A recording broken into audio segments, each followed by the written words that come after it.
Mic check 1 2 1 2. Is it recording? Is it recording? No, it's not. It is now. Okay.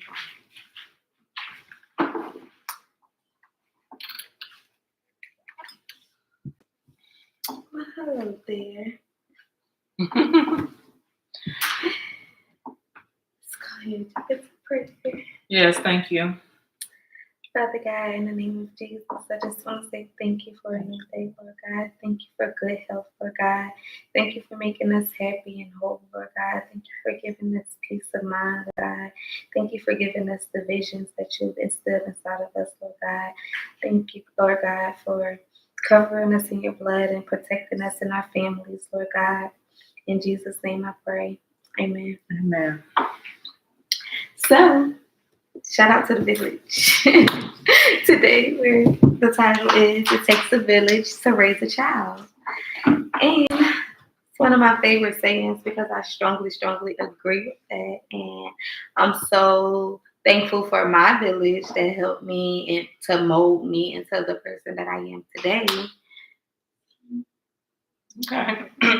Excuse me. Yes.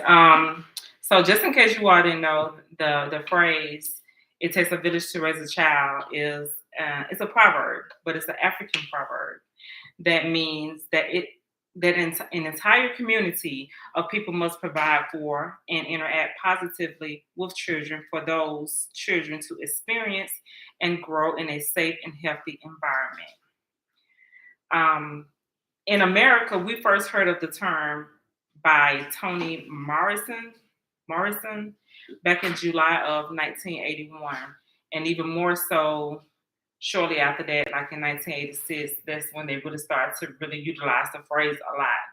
And as Ms. Aisha said, that phrase not only is just a phrase, but it's truth. It really does take a village to raise a child. And one of the things that I was just like wondering, simply because we know it takes a village to raise a child, but like, what is it that you would like to be in your village? As far as like people, yes, or like things people that you want to know, like I want both role models that are able to stimulate my mind, help me to expand and grow, deeper than the surface. Like I wanted people around that, had morals, that, were raised off of love and helped to raise me off of love instead of survival mode.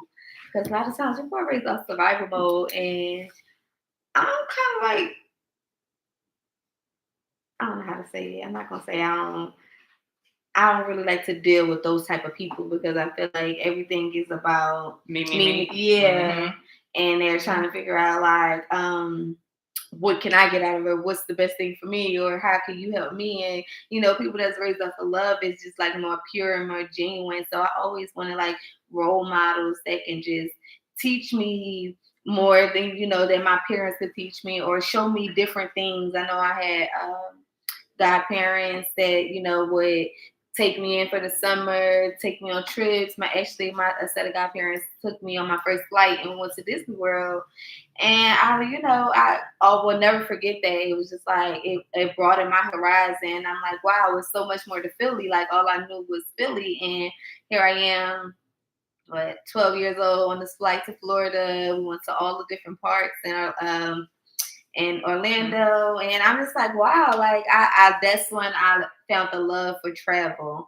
I was like, wow, I could see myself doing this. So, people that could just take me out of that comfort zone of the norm of what I, was used to, and just broaden my horizon to new things. Okay. What about you? Well, for me, based on my experience, my village was my neighborhood. And of course, my grandmother. But my neighborhood, if you did something you ain't had no business doing, they finna tell on you. Yeah. If they see you doing something, they gonna say something to you.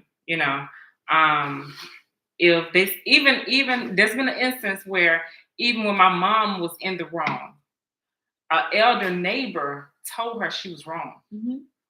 Yeah. So that was very, very powerful for me. I was a teenager at the time. I was like maybe 16 or 17 years old. So that was very powerful for me because I'm like, somebody stood up for me, even though it was my mother, although she felt she was justified in her reaction to, what took place. Somebody else was there to say, nah, you're wrong. Yeah. You're wrong for that, So that was like very powerful for me. You know what I'm saying? And so yeah, like I said, basically like my neighborhood, even when I saw things that wasn't right and I knew it wasn't right, but me seeing the consequences of their actions, it taught me, even though it was a first-hand experience, but it still taught me. Right. It taught me not to do it, to go the other way, stay in the house. Seriously. So, in that manner, yes, for me, that's how the village was. My grandmother was always that standing person, that strong barrier.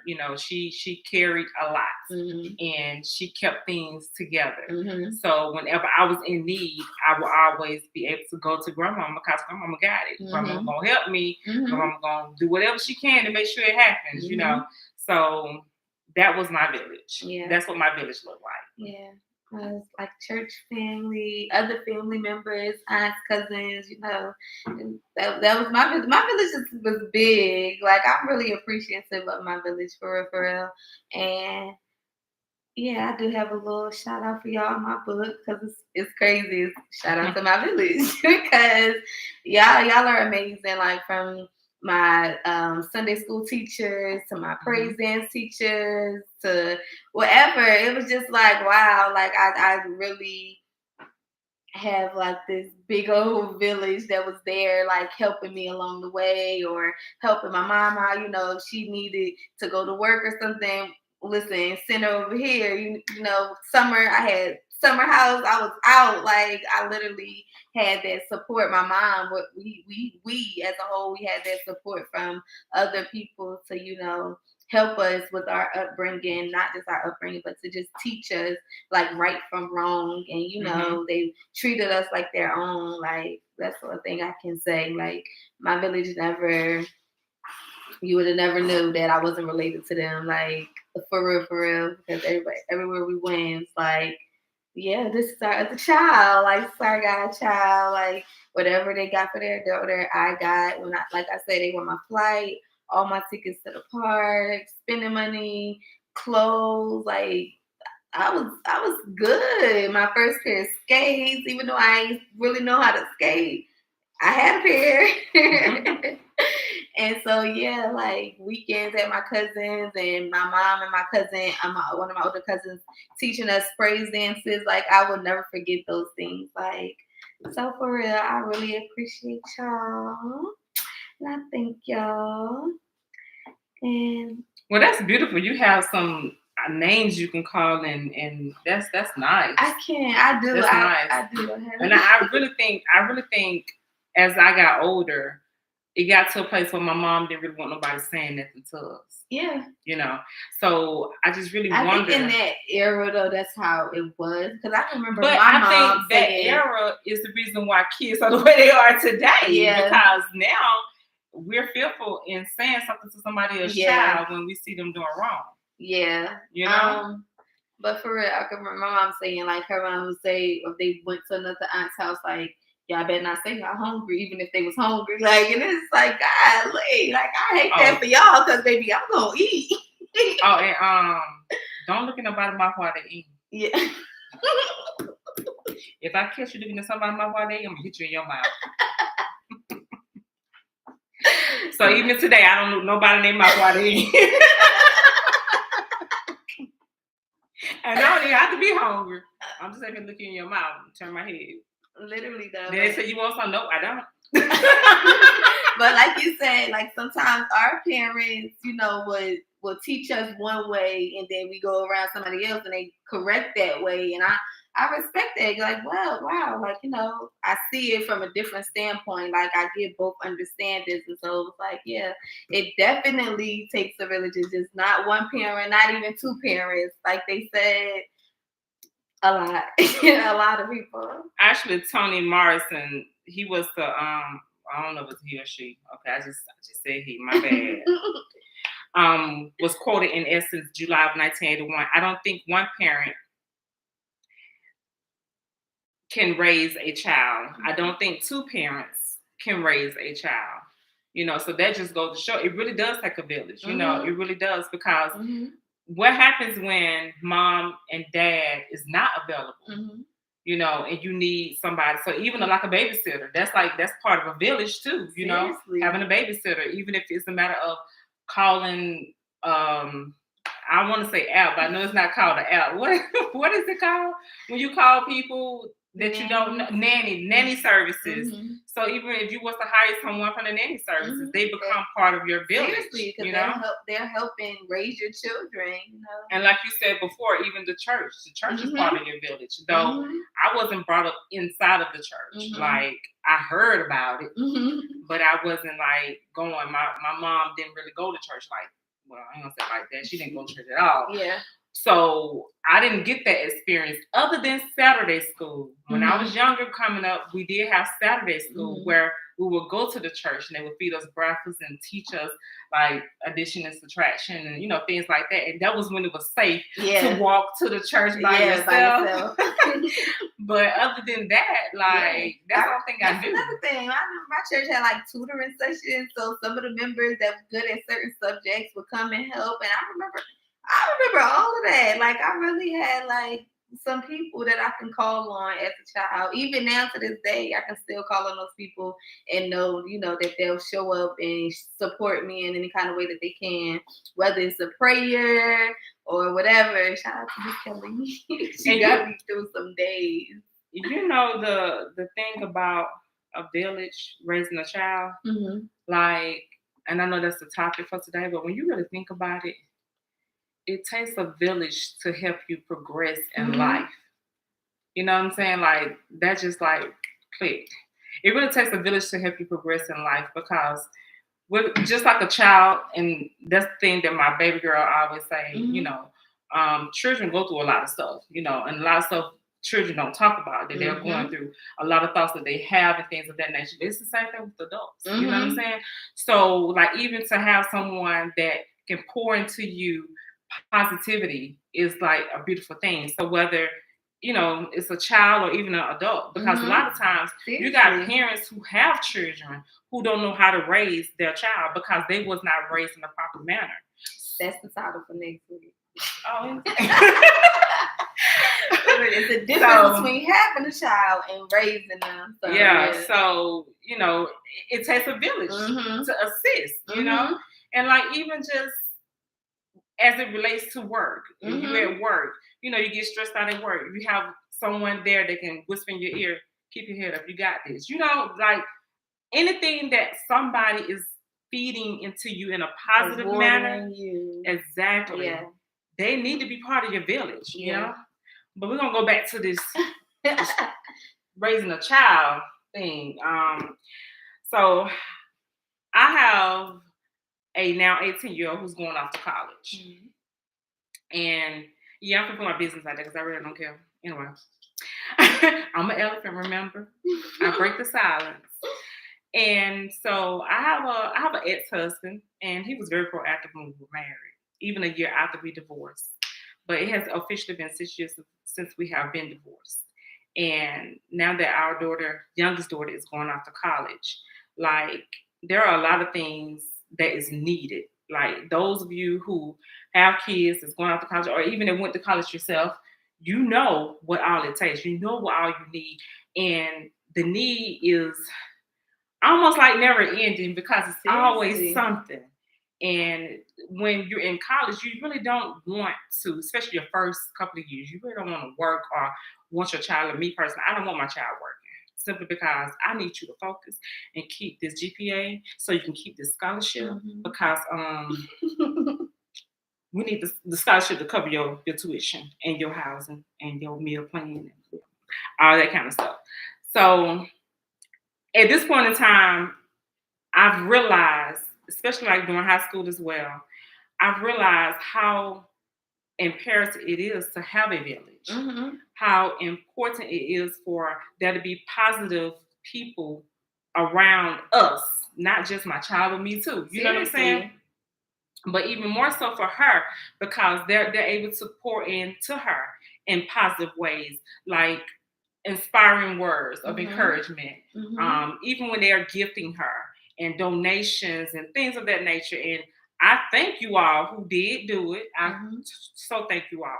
And I have to say, oddly enough, I have a nice size clientele. I can say it keeps the lights on and it keeps the roof over our head. So I have a nice size clientele. You know, I've been in this thing for over 20 years. How does that sound? Anyway, I've been in this thing for over 20 years, and I would say that the majority of my clients are the ones who actually have given. And donate. Yeah, good. Like, so that's like my village. Seriously, outside of family, outside of blood, you know there. Like, and when I really think about it, it's just, it amazes me because I'm just like, wow.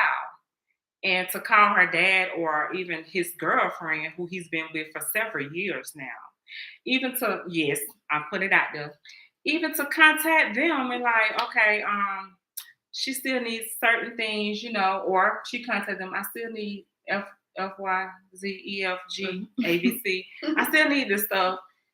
And to have the nerve to say, when I get the money, like, what? What do you mean? Like you're not there physically for.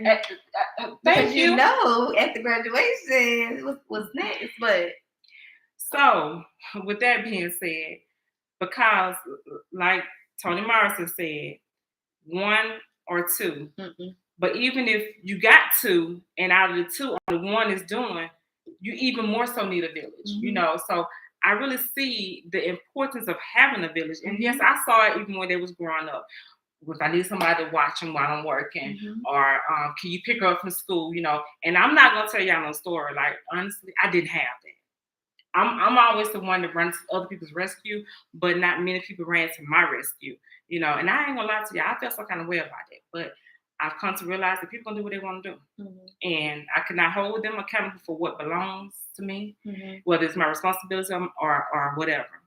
But when you do have people that are willing to help, allow them, especially when you know it's coming from their heart, when they are sincere and it's in a positive manner. You know, it's a positive way, you know, because I find a lot of times people, I've seen baby mamas where the girlfriend bought something and the baby mama send it back. I don't want my child wearing this. No, honey, sweetie. No, sugar mom. Thank you. Thank you. Okay. Seriously, and even people try to correct their children. Like, if you corrected my child out of love, I have no problem with that. Now make sure out of love. Right. I don't understand when parents are in their feelings about an adult correcting their child. Like, if I'm first of all, if I'm standing somewhere, and my children get mad at me when I do this. But I'm gonna make sure you understand and know. I don't care what child you are. You're not gonna sit and cuss in my presence. And I'm looking at you. You what, 11, 12 years old, and I know you about 11 or 12 years old. Excuse me, young lady. Excuse me, young man. Do you not see me standing here? And even if you wasn't, let's see. Let me tell you something. Yeah. Let's be real. We was kids. They don't curse now. You ain't. There's no way to stop them from cursing. You know, because what they do out of your sight. Yeah. Let them tell it. Excuse me. Let them tell it you can't see it, so they're gonna do what they do. But in reality, no, you shouldn't be cursing at 11, 12, 13, 14. Especially in the presence of an adult. Like, but that goes to show a lot of times that the child, and I'm not gonna say the child lack respect, because sometimes the child can be trying to impress their friends. Yeah. You know. For sure. Most of the time. Exactly. So, but you know when they're being taught properly at home, because they apologize. But when they don't apologize and they say, who you think you're talking to? Then you already know how they talk to their mama and their daddy and whoever else is in the house. They're a product of their environment. Exactly. And you know, when I have kids, I definitely I ain't turning down no gifts. I ain't turning down no words of encouragement. I ain't turning down nothing, especially if it's pure and I feel that it's genuine and out of love. Like, come on with it. But other than that, like, no, I'm not about to just let anybody say, especially if your kids ain't doing the right thing. Don't try to tell my kids, like, you might need to talk to your children before you can rear somebody else's child. Like, that's another thing. So it's like, because it's not going to seem like it's genuine, because it's like, how could you tell my child the right thing to do and you ain't set your kids down? So, I would be mindful about that, because I know a lot of people, that's probably how a couple people feel in certain situations. But you can't do it all by yourself, parents. You really not can't. One, not two, not even four. You need that village. You need that church family. You need that neighborhood, that community. You need those people who's going to look out for your children when you can't. And I will say this, because I've had two situations that have taken place with me having two daughters. Oddly enough, both of them happened with the oldest one. So when my oldest daughter was in the second grade, okay, first let me say this. Teachers are supposed to teach your children, right? And in most cases, they're positive individuals. They're feeding positivity into your child. Although there are some who are not as positive. And the only way you would know is if you spend time at the school communicating with the teachers, the principal, and even like the next grade up. Like, I was always at my oldest daughter's school engaging, simply because we had some things that we had to situate as it relates to her. So in the second grade, I remember this vividly. I went to the school because I had a teacher parents conference with our second grade teacher. Now, mind you, I know how my child can be. Every parent knows their child, and a lot of times the parent be in denial about their child. Exactly. Like, come on now, be real. Keep it 100 with yourself. Seriously. And you can keep it 100 with everybody else. Seriously. Okay? That's the only way you're going to help your child to really grow in the right direction. Exactly. So when the teacher said that my child wasn't turning in her work, come here. I went through her book bag and everything. And when I went through her book bag, I found a lot of paper that had not been checked. So I'm like, are you not turning your work in? Well, I turned it in and she gave it back to me. Okay. So I get to the school. I'm talking to the teacher and I'm seeing where she got all these zeros. So I pulled out all the paper out of her book bag. I said, okay, so does any of this count for any of those zeros? So there were several, pages that counted for certain zeros that she had. But then at the same time, she had my daughter to go get her paperwork out of a bin. So she went and got the paper out of a bin, and that paper wasn't checked either. So I'm like, okay, I'm confused. How she gonna know right from wrong? Right. And then you said she got a zero, but then at the same time, what's all this work? Like, we already, let's just say hypothetically, she had 10 zeros.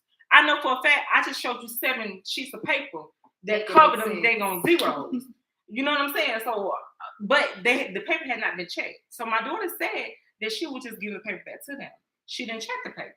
That each student would get the paper and she'll go over the answers, but they didn't put no mark next to the wrong answer. So I said, well, how is she gonna know what answer was wrong?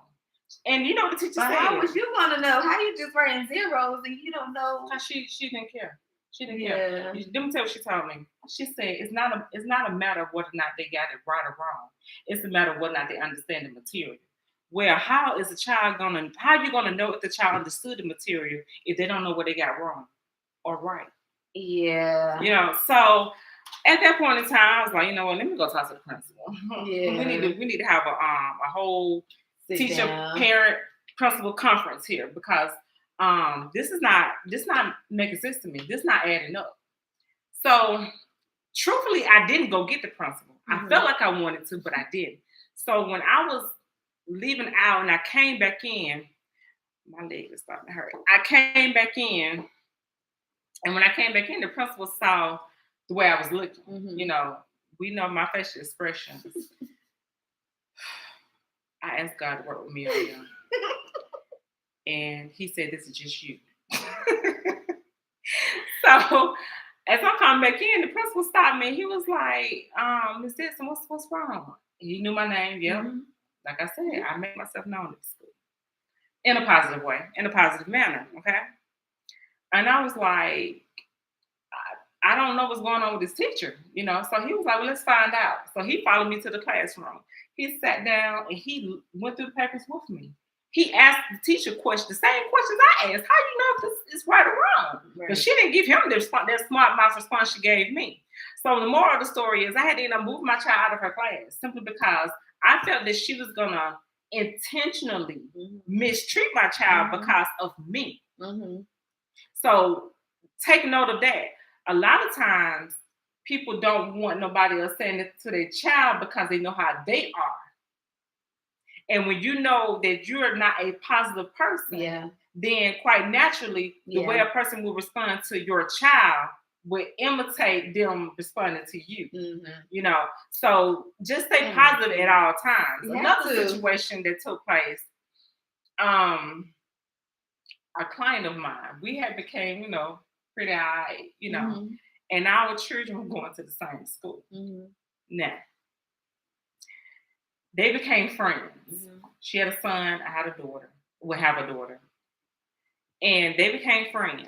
And so her son got caught shooting a bird at my daughter. The teacher caught him. Oh, wow. So she started laughing because he got caught, not realizing he was get suspended or anything like that. But, you know, I heard you got caught, you know.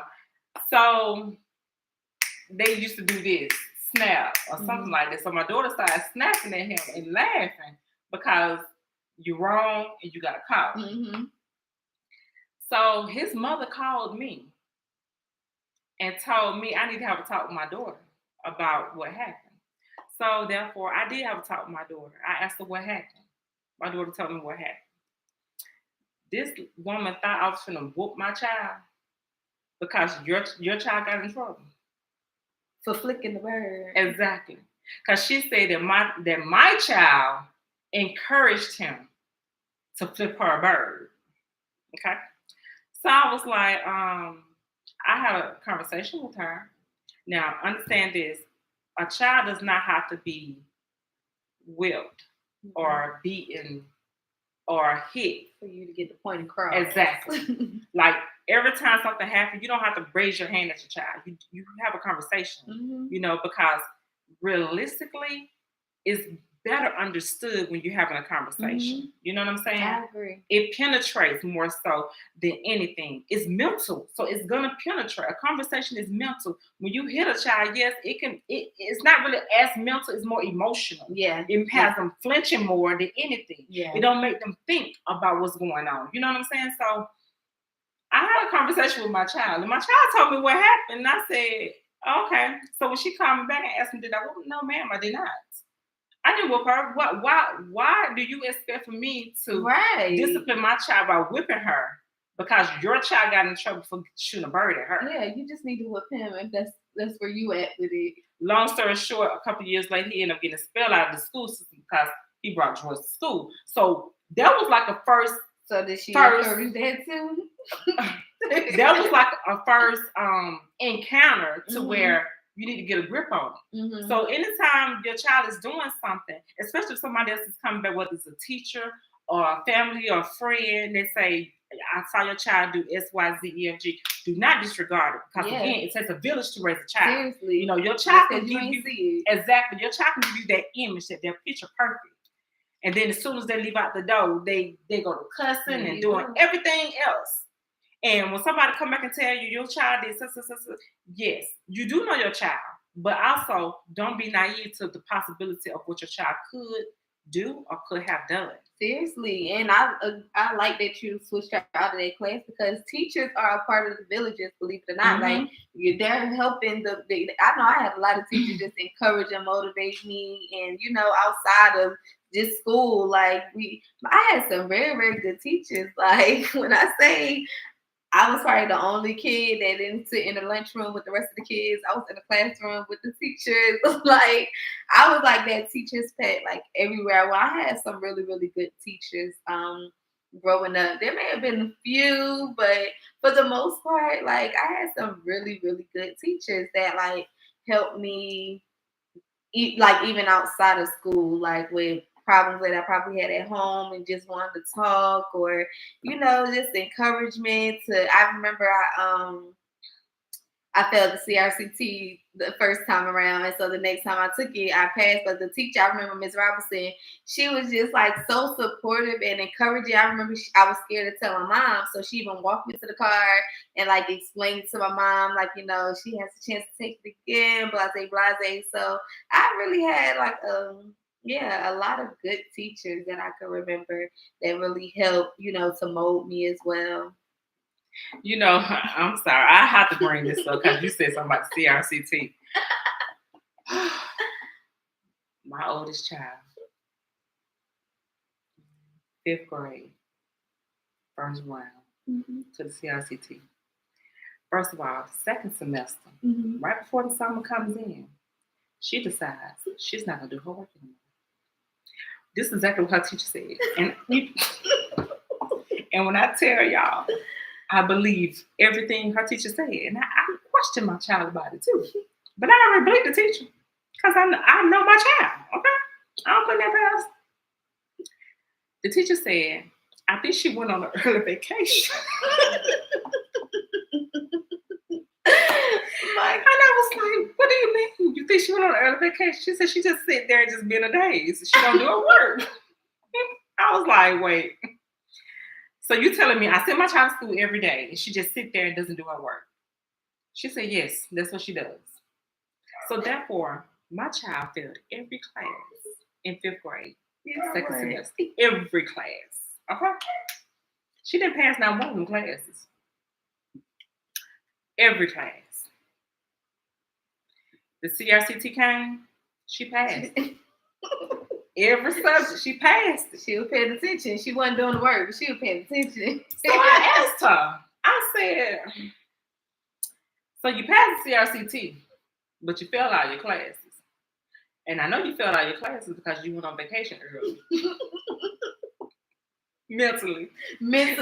She was at school every day. She just wasn't mentally there. She was somewhere else. So I said, I'm just trying to understand how you managed to not do your work when you understood the work. You didn't do your work, but then you passed the other stuff, though. Did you? I'm gonna tell you what it was. She said, well, if I don't pass CRCT, I get kept back. Even if I pass all my classes, I figure if I don't pass all my classes, I pass CRCT, they got me.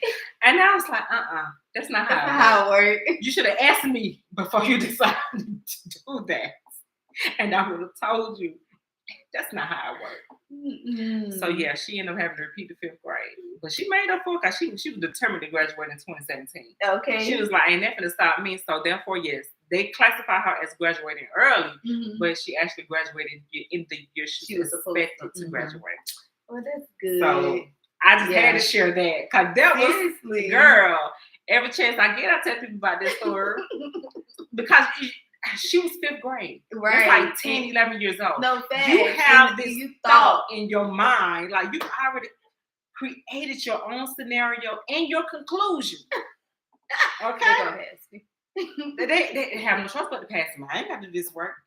I'm done. I'm on vacation. I'm dead. And she passed the CRCT, but no, sweetie, you don't give them up to the next grade because you just passed the CRCT. Right. You got to pass everything else. Okay.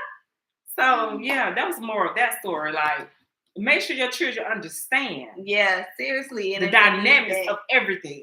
Extra help. Be encouraging to get them that extra help. Like. So yeah, I did. I was encouraged to get her the extra help because I'm like, what is going on? Why she? So yeah. But another thing that something that you said that I also want to piggyback on. I think when you were speaking on how you appreciate the people that were part of your life, and I want to say that people also have to be cognitive of the people that they, as parents, the people that you're interacting with and engaging with, because your children are watching, number one. Number two, if you're interacting with these individuals and engaging with these individuals, they're now part of your village. And you have to be cognitive of that and be very cautious as to your choice of individuals, because those individuals carry spirits, okay? You know, and you want positivity around your children because you want them to grow up in a healthy, positive environment.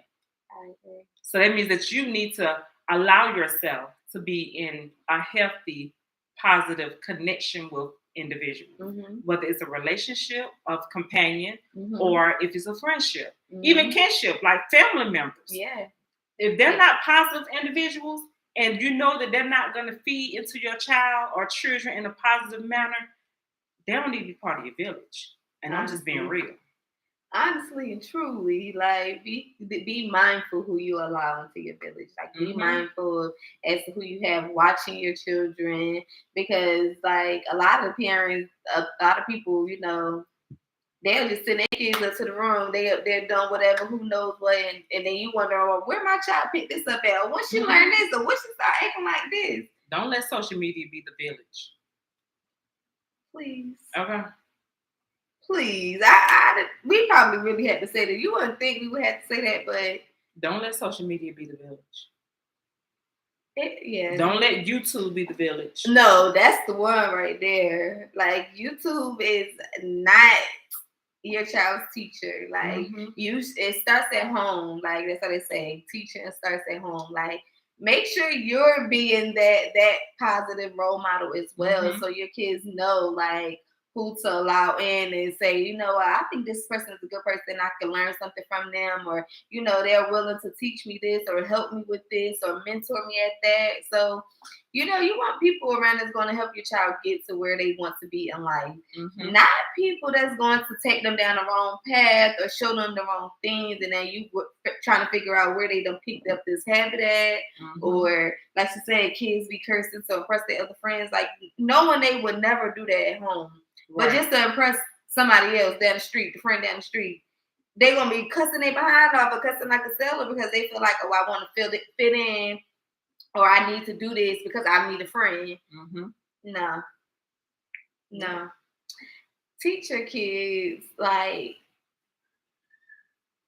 different than how you were raised. That's what I would say, because I know a lot of times, like, you literally have to unlearn and relearn everything that we was taught as kids. Like, I mean, I wouldn't say it's a lot that I had to unlearn and relearn, but like I said, like from my mom's generation, like I was just like, what? This is what y'all was taught?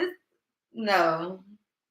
I would definitely say read to them more, like she said, have those conversations. I know a lot of people probably feel like whoopings is the best route to go, or the best thing to do, you know, when your children do something wrong. But to have that talk and to actually have them understand why it was wrong and why they shouldn't do it again, or where their mind was even at when they were doing these actions, like it's just like, it's a mental thing. So that's things that they'll remember. Like you said, those whoopings are emotional. They build up and suppress emotions that you can't express. So, you know, just allowing your child to express themselves and speak up about things like that really, really helps. And, you know, if your child feel like they can't talk to you, you know, you got to have those people around. Like, you know, you can talk to this person, you can talk to your aunt, you know, let them know that they have people around them that wants the best for them, that's there for them, that can, you know, talk them off the ledge, or, you know, push them to motivate them. You know, it's a lot. Like she says, kids don't really open up, you know, and it's a lot of times the parents are projecting their emotions and their feelings onto the children. I know in my case, a lot of times, like my parents, their issues and their problems, you know, were projected onto me, and it was a lot of stuff that I felt like I couldn't talk about, you know. But, you know, now, like, I have those people where I could call and say, you know, can we talk about this, or could you pray for me about this, or so, you know, I'm grateful for that. And I want to say this, and based off what you said, brought this to mind. As a parent, one of the things that someone asked me was, how did I create my relationship with my daughters to where they seem like they're so comfortable with coming to me to talk to them about anything, like even the stuff that deals with their friends. And like I tell people all the time, you have to be careful in how you respond to your child. Okay. Now, granted, kids can do some craziest, dumbest things, like they really can. And you looking at them like, I did not raise you like that. I did not raise you like that. Where are you getting this from? A lot of times, yes, they're picking up bad habits from their friends. So that's the reason why I tell my daughters all the time, whatever your friend goes through, you're going through it too. So therefore, you have to be mindful of what they're experiencing because it impacts you. So I want you to be comfortable with coming to me to talk to me about these things. And even if it's like so extreme to the point where they're scared to say something to somebody else about it, but they're confiding because children confide in their friends. That's the one thing they do, even though their friends are the same age as them and their friends can't really do anything. Right. But if your child is comfortable with coming to you, talking to you about what's going on with them and their friends, then you can save a child's life. Like my oldest daughter, she had an experience where one of her friends came to her crying and told her something that was going on at home. So my daughter came to me and said, Mom, what do I do if I have a friend that's experiencing some stuff that's going on at home? And I wanted to know what it was. And I'm like, what is she experiencing? Mom, I prefer not to tell you what it is because I promised that I wouldn't say what it is. I said, okay, you don't have to tell me. But talk to your friend tomorrow morning. Convince her to go to the counselor. Hold her hand, walk with her to the counselor's office. And that is exactly what my daughter did. So therefore, whatever it was that was taking place in that household, the child was removed from that household. You see what I'm saying? And it's the same thing with my youngest daughter. Anytime her friend is going through anything, she does come to me and talk to me about it. And her friends, and I know they're not watching, so I can say this. Her friends do not know the things that they tell me. I mean, the things that she tells me. And they will not know because I'm not going to be one going to them, talk to them about it unless it's invited. You know what I'm saying? So therefore, I tell my daughter like certain things like, well, maybe if you talk to them about this, maybe you suggest that. What do you think? You know, listen to your kids. Ask them what do they think about different situations and scenarios because you'll be surprised how intelligent that your child is, and you'll be surprised as to how they will listen to you when you're careful in how you respond to them. Because if you respond like, oh my God, no you didn't, and you just go off the handle, they're not going to come to you and talk to you about anything else. Lord. They're not. And don't be that blabber. Like she said, she don't go back to the friends or, oh my God. Don't be a blabbermouth. Because if you're a blabbermouth, they really not. They will not talk to you about anything. So I personally want to encourage parents to do that because I know a lot of parents are not doing that. Like you have to listen. Control people your be emotions. Like, oh, you just a kid. She just a kid. They don't know. No, they know. They go through a lot of stuff. They do. A lot of stuff that adults go through. You got elementary school children going through the things that you probably did when you was in middle school. Because kids are cruel. Like, not only they're cruel, so but the time is more advanced. Yeah. They learn stuff like this. Yeah. You know? Seriously. Because of social media, a lot of it. And then, now, don't get me wrong. When I say this, do not get me wrong. I have nothing against homosexuality.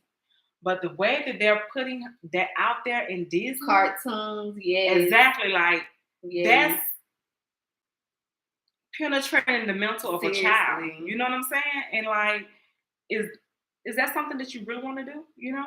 Like, allow this child, because that's like learned behavior. You're learning. Seriously. You're learning that try this, you know? Right. You know, like, again, if you're grown, that's on you. Hey, do you. Yeah, but as a child, the child should not be introduced to that type of behavior. Like, I just don't agree to introduce that child, you know. Yeah, I heard you say I agree, and I said I just don't agree. So it kind of threw me off a little bit, but we're in agreement that a child should not be introduced to that type of behavior at a young age. Yeah. Like allow that child to grow and flourish. And be mindful of what your kids are doing on social media and the things that they watch. You need that. Baby, listen, I be all in my little cousin's business. What's this? Delete that. What is that? That's why we say do not let social media be your village. Seriously. Like, no. Seriously. Like, even if it is a particular program that you may like, okay, even if your child is watching it, as a parent, you should sit down and watch it with them. Seriously. Because you should know what is going on that show. You know, like they had this one thing that I heard about. It was on YouTube. I don't know the name of it, but it was teaching the child. They started off in the beginning teaching the child like different things, right? Then they'll teach the child to go and turn on the stove and put their hand on the stove. Yeah, stuff like that. I heard that, but Momo, she was encouraging the kids to kill themselves. And I'm just like, it's just so much like happening on these little sites, and that's why I be like, I don't think TikTok, I don't think that's for kids at all. It's not. Their minds are not mature enough to really comprehend that this is not right. Seriously, like even the songs that they're singing, it's like, do you even understand what you're talking about? Right. That's my whole point. Like the village. No, fact. That's when the village come in because they be listening. Yeah. It's time. It's time we just do better. Like do better than our parents and our grandparents, and stand up and make this change and stop being so sensitive when people say something to your kids, or especially if it's done out of love. Like seriously, because I see it too often. Like, was she saying something? Or why she say that? Or the child come and say something and they like, well, you don't gotta listen to her, and you're teaching your children not to respect their elders. Exactly. Don't do that. Please don't. Don't do that, because it's like when if you was in that position and you was trying to correct somebody and their parent told you, like, how would you feel? Sometimes put yourself in the other person's shoe. Like, listen, everything just not, don't be so sensitive about things, and just take a step back and just try to think and say, okay, I can understand. Try to understand before you try to like criticize or tell your children, oh no, you don't have to listen to them, or I taught you this way, and blah blah. Like, no, you're not right about everything. Everybody's not right about everything. Okay, so listen, just be mindful. Like we're working together here, so And I say we because I'm a part. I'm in the villages. Okay, I'm definitely gonna be helping our kids. I'm definitely gonna be that role model, that positive role model. Right? And I got some ideas to write books for children. I do want to start like a house of healing where I have where I foster children and help them with their healing process. So I'm definitely, I'm just ready to go ahead and take that step of faith and, to just help children, because that's really my passion. So that's why, this topic was so important for me, because I know I be in businesses. I be, oh, why are you doing that? I call my cousins fans. You see what your daughter posted? Oh, you see what such and such posted? Oh yeah, I'm not the one that's just going. We can be cool, buddy, but baby, wrong is wrong and right is right, and we ain't doing that. So with that being said, we definitely like want to encourage you all. If you have kids and there are certain things that your kids may be experiencing, as you was able to hear from us, you already know our train of thought, the way that we think. And I personally think that that's imperative as a parent to know, especially when you are in need of help, So like you cannot afford a therapist or whatever the case may be, and your child has a situation. If you want to reach out to us, you don't have to comment. You can actually send us an email, elephantsintheroom2022@gmail.com. It's spelled the regular way. There's no special way of spelling. The 2022 is actually numbers. If you want, you can have your child to email us. It could be anonymous and we'll respond accordingly. We will even we can even talk about it because don't nobody know who you are. So whenever we're talking about now, yes, I do acknowledge when I'm talking about my children or my family because that's just me. But I would not acknowledge if it's you. Seriously. I would not, because I understand what privacy is and everybody deserves the right to have their privacy. So we want to encourage you all to talk to your children. You know, we're part of your village. I was about to say, talk to your children. You can, again, have them to email us, or even if you're comfortable with commenting, you can do that. That's fine. But you can email us, and if you have our personal numbers or whatever, you can text us or whatever, you know. Call, because we're here for the healing process. Now we can respond to the email, or we can discuss it on the podcast. If you prefer us to just respond to the email, we can do that.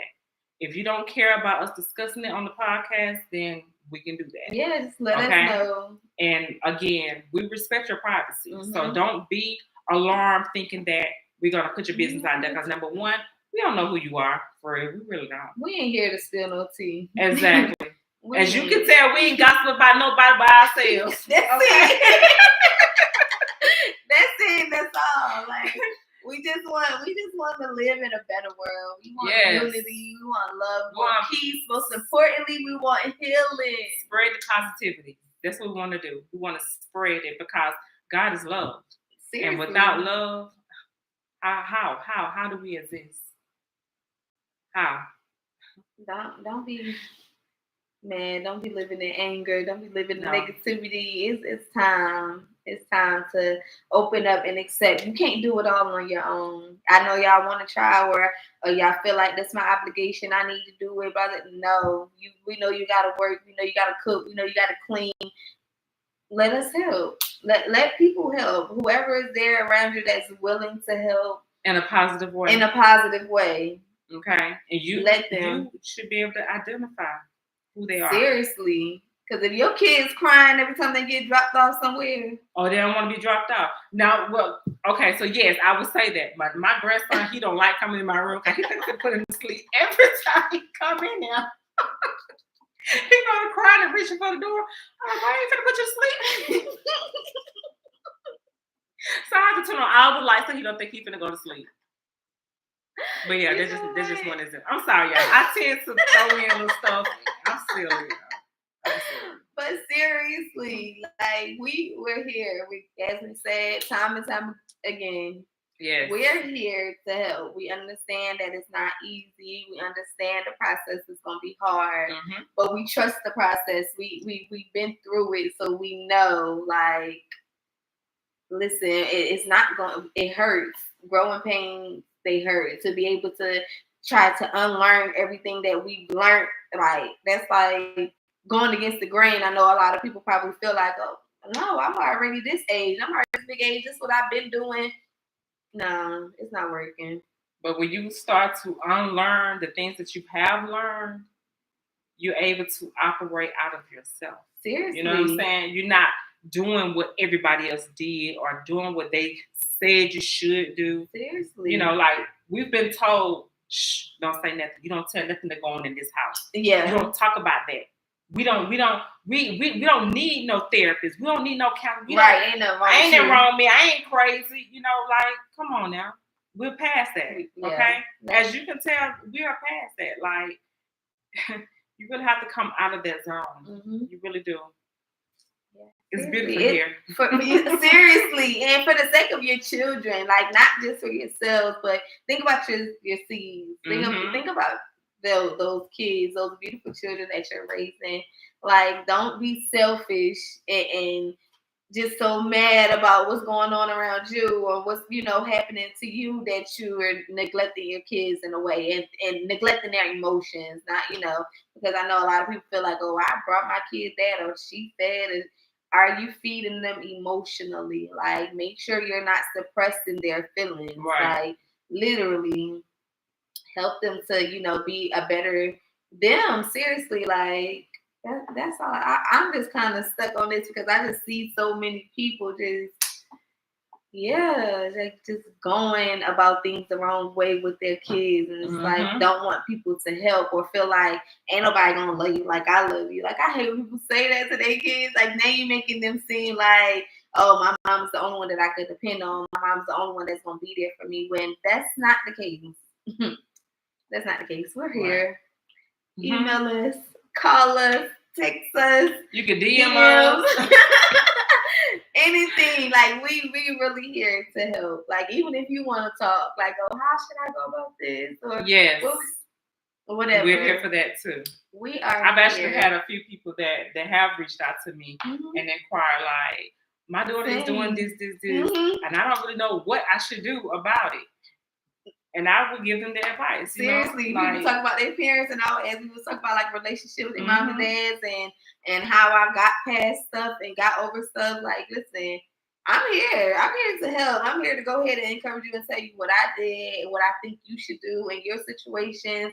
No judgment zone. I'm not here to spill your tea or just or even to ask like, what do you think is the best thing for you to do? And help you navigate through that, because sometimes what you may think is the best thing to do, you have to also give thought to the consequences. The response may not be what you want or even what you may expect it to be, being that it's your parent or your child or whatever. You know what I'm saying? So off emotions. Exactly. Well, you may not be moving off emotions, but chances are they are. Yeah. So, you have to take all that into consideration. But, we're here. We're here. We are here. Okay. Thanks, guys. We thank you all for tuning in, checking us out, and we want to encourage you to subscribe to YouTube, Elephants in the Room. You can just go ahead and hit that subscribe button. And you can follow us on Instagram as well. We also now have a Facebook page. Yes. So we're working on our expanding along through the social media world. Yes. So y'all can reach us wherever in a couple seconds. We're going to be everywhere. Facebook is Elephants in the Room. Yeah. Something like that. It might be 2022. We're not really positively, absolutely sure. But we're going to have it posted. It's definitely Elephants in the Room. Okay. We're definitely having it posted with a link or something. I put the link on YouTube so that you guys can go ahead and follow us on there. But thanks for your support as always. Until next time.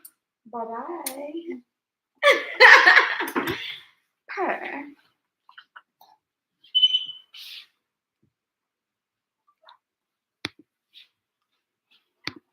That was good.